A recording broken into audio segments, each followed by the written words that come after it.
بسم اللہ الرحمن الرحیم۔ میں ہوں ڈاکٹر طاہر عزیز ظفر اپنے چینل ہومیوپیتھی ہیون سے۔ آج ہم ایک اور بیماری ڈسکس کریں گے، وہ ہے گینگلین سسٹ، خاموش غبار۔ گینگلین سسٹ گانٹھیں ہیں جو عام طور پر کلائی میں بنتے ہیں۔ وہ عام طور پر گول یا بیزی ہوتے ہیں۔ ان میں جیلی نما سیال بھرا ہوا ہوتا ہے۔ گینگلین سسٹ گانٹھیں ہیں جو اکثر کلائیوں یا جو ہاتھوں کے جوڑوں کے درمیان ظاہر ہو سکتی ہیں۔ وہ ٹخنوں اور پیروں میں بھی ہو سکتی ہیں۔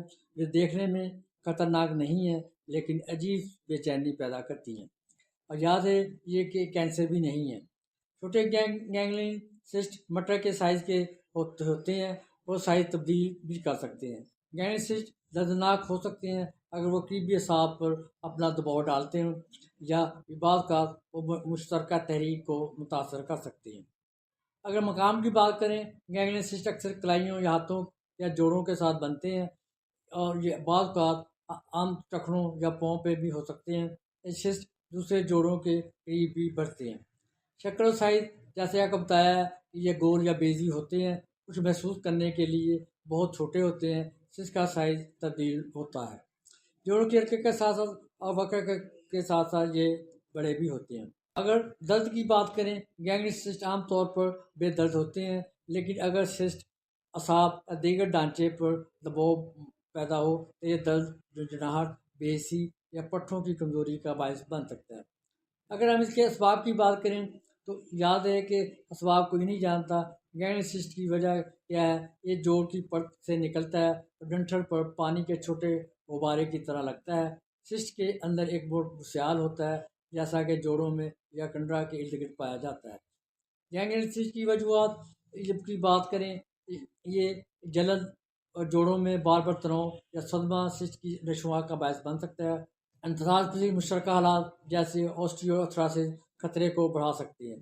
جنس اور عمر کی بات کریں، یہ خواتین میں زیادہ عام ہے، عام طور پر 20 سے 40 سال کی عمر کے درمیان پایا جاتا ہے۔ اس کی وجوہات جیسا کہ آپ بتایا، بار بار دباؤ یا چوٹ لگنا، مسل ٹیپنگ یا ہاتھوں کا استعمال کرنا، پرانے چوٹوں کے اثرات ہونا۔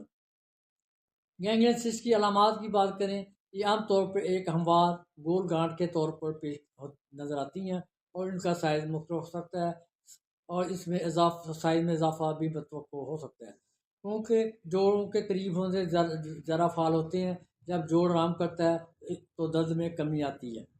نرم اور گول غبار ہوتے ہیں، حرکت کرتے وقت ہلکی سی تکلیف ہوتی ہے، انگلی یا کلائی میں کمزوری پیدا ہو سکتی ہے، سائز کم یا زیادہ ہو سکتا ہے۔ یہ سوال کہ یہ خطرناک ہے؟ نہیں، لیکن وقت کے ساتھ ساتھ یہ بڑا ہو کر تکلیف پیدا کر سکتا ہے۔ خطرے کے عوامل کی اگر بات کریں، یہ گینگلین سسٹ کے خطرے کو بڑھا سکتے ہیں۔ ان میں شامل ہیں جنس اور عمر۔ گینگلین سسٹ کسی بھی وقت پیدا ہو سکتے ہیں لیکن یہ اکثر 20 سے 40 سال کی عمر کی خواتین میں پائے جاتے ہیں۔ آسٹیوآرتھرائٹس، وہ لوگ جن کے ناخنوں کے قریب انگلیوں کے جوڑوں میں گٹھیا آتا ہے، ان جوڑوں کے قریب گینگلین سسٹ بننے کا خطرہ زیادہ ہوتا ہے۔ جوڑوں کی چوٹ کی اگر بات کریں، جوڑ جو زخمی ہوئے ہیں ان میں گینگلین سسٹ بننے کا امکان بڑھ جاتا ہے۔ گینگلین سسٹ کے لیے جو مسائل پیدا ہوتے ہیں، صحت کی دیکھ بھال فراہم کرنے والے کے پاس سوئی سے سسٹ کو نکالنا ایک آپشن ہو سکتا ہے اور جراحی سے سسٹ کو نکالا جا سکتا ہے، لیکن اگر کوئی علامت نہ ہو تو علاج کی ضرورت نہیں ہوتی۔ اکثر سسٹ بڑھتے اور سکڑتے ہیں، کچھ خود ہی چلے جاتے ہیں۔ گینگلین سسٹ کی عام خصوصیتیں، ہومیوپیتھی علاج کی بات کریں تو آپ کو قدرتی محفوظ مؤثر علاج صرف ہومیوپیتھک کی میڈیسن سے حاصل ہو سکتا ہے۔ جو میڈیسن ہم استعمال کرتے ہیں ان میں شرعی سیاح استعمال کی جاتی ہے، جسم میں غیر ضروری سولیوں کو تحلیل کرتی ہے، خاص طور پر سخت یا پرانی گلٹیوں کے لیے بہت زیادہ استعمال کی جاتی ہے۔ بینزوئک ایسڈ اس وقت استعمال کی جاتی ہے جب جوڑوں کلائی کے درمیان سسٹ ہو اور جن میں وقت کے ساتھ ساتھ درد اور جلن بھی پیدا ہو۔ کلکیریا فلور استعمال کی جاتی ہے، ٹشو کی سختیوں کو نرم کر کے گلٹی کو کلی طور پر ختم کرتی ہے۔ روٹا استعمال کی جاتی ہے اس وقت جب سسٹ کے دباؤ یا زخم کی وجہ سے لیگامنٹ میں درد وغیرہ پایا جائے۔ سوجا استعمال کرتے ہیں جس میں کسی بھی غیر معمولی بار اور رسولی کو ختم کرنے کی یہ مشہور دعا ہے۔ کلیریا فلور 6S دن میں 3 سے 4 دفعہ 4 ٹیبلٹ استعمال کی جاتی ہیں۔ یہ بھی سسٹ کو ختم کرنے میں بہت اہم رول ادا کرتی ہیں۔ آرٹیکا یونس استعمال کیوں استعمال کی جاتی ہے؟